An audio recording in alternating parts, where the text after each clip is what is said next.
سابق وفاقی وزیر مذہبی امور سربراہ نظام مصطفیٰ پارٹی پاکستان صاحبزادہ علامہ سید حامد سعید کاظمی نے کہا ہے کہ حضرت محمد صلی اللہ علیہ وسلم کی آمد سے ظلم و جہالت کے اندھیرے ختم اور نور اسلام کی صبح روشن ہوئی۔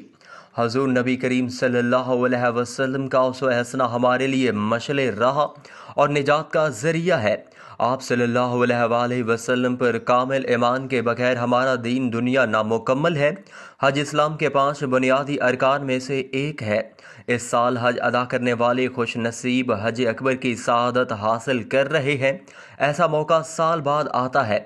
ان خیالات کا اظہار انہوں نے ینگ پاکستانیز آرگنائزیشن ملتان اور department of sociology Bahauddin Zakariya university Multan کے زیر اہتمام 14ویں اسٹریٹ پیزا ملتان کے تعاون سے حج اکبر عید قربان کے سلسلہ میں منعقدہ سیرت النبی صلی اللہ علیہ وسلم کانفرنس و جائزہ نعت شریف کی تقریب سے باحثیت مہمان خصوصی خطاب کیا، جس کی صدارت معروف ماہر تعلیم وائس چانسلر بہاؤالدین زکریا یونیورسٹی ملتان پروفیسر ڈاکٹر منصور اکبر کنڈی نے کی، جبکہ مہمانان اعزاز میں ڈائریکٹر حج پنجاب ملک ریحان عباس کھوکھر، سابق chairman overseas Pakistanis commission Multan Makhdoom Shoaib Akmal Hashmi, chairman department of sociology BZU Multan doctor Kamran Ashfaq, مذہبی اسکالر پروفیسر عبدالماجد وٹو، چیئرمین تحریک صوبہ ملتان راؤ عبدالقیوم شاہین، چیئرپرسن شعبہ سائیکالوجی BZU ملتان ڈاکٹر سربت سلطان اور صدر ینگ پاکستانیز آرگنائزیشن نعیم اقبال نعیم شامل تھے۔ نظامت کے فرائض ممبر ینگ پاکستانیز آرگنائزیشن علی صابر سبحانی نے سر انجام دیے۔ سیرت النبی صلی اللہ علیہ وسلم سے کانفرنس سے خطاب کرتے ہوئے علامہ سید حامد سعید کاظمی نے مزید کہا کہ اللہ تعالیٰ 3 مواقع پر مسکراتا ہے: جب بندہ اپنا گھر، کاروبار، لباس چھوڑ کر ننگے پاؤں ننگے سر دیوانوں کی طرح لبیک اللہم لبیک کی صدا لگاتا ہے تو اللہ تعالیٰ مسکراتا ہے۔ جب مؤذن کی اذان دینے پر بندہ اپنے سب کام چھوڑ کر اللہ کے حضور پیش ہوتا ہے تب اللہ مسکراتا ہے، اور جب روزہ دار انواع اقسام کے کھانے سامنے ہونے پر اللہ کی رضا کے لیے بھوک پیاس برداشت کرتا ہے تب اللہ مسکراتا ہے۔ انہوں نے کہا کہ حضور صلی اللہ علیہ وسلم سے عشق مسلمان کی معراج اور اللہ تعالیٰ کے قرب کے ذریعے ہے۔ نبی کریم صلی اللہ علیہ وسلم کی اطاعت اللہ کی اطاعت ہے۔ حضرت محمد صلی اللہ علیہ وسلم کی آمد سے قبل جہالت کا یہ عالم تھا کہ لوگ اپنی بچیاں زندہ دفن کر دیتے تھے، مگر آپ صلی اللہ علیہ وسلم کی آمد سے یہ جہالت کا دور ختم ہوا اور اسلام نے خواتین کو وہ حقوق دیے جو اس سے قبل نہ تھے۔ انہوں نے کہا کہ دین سے دوری کی وجہ آج پوری امت مسلمہ مشکلات و مصائب کا شکار ہے۔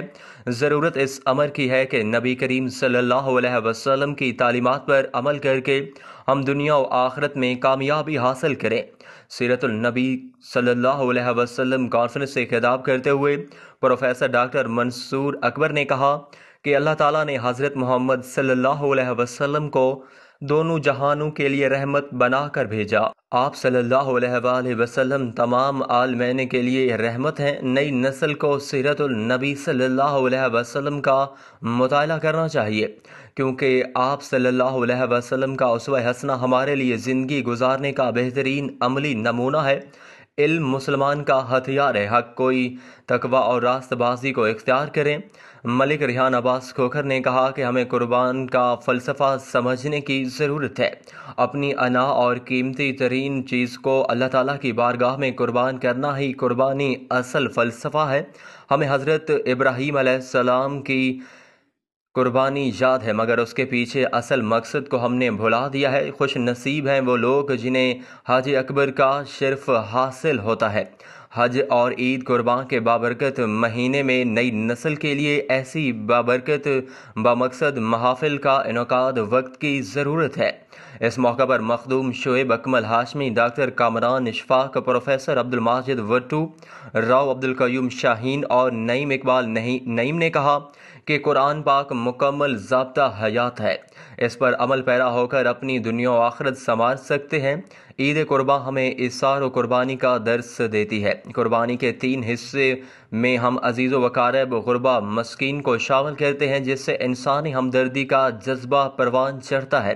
سیرت النبی صلی اللہ علیہ وسلم کانفرنس سے سماجی رہنما رشید عباس خان، دانشور صحافی محمد رفیق قریشی، ڈاکٹر عمران جمیل اور احمد اقبال سعیدی، محمد کاظم سعیدی، محمد عاصم گولڑوی، حافظ عبدالرحمن حسن، ندیم جٹ، محمد عدنان بھٹری، طاہرہ اسلام، زین العابدین، جلال الدین، مافیہ یاسین، ارسلان، طفیل خان نیازی، مبشر، محمد اویس، مدثر بلال، شان محمد، سعدیہ فاروق، محمد طیب، مریم یاسین و احمد و دیگر نے بھی خطاب کیا۔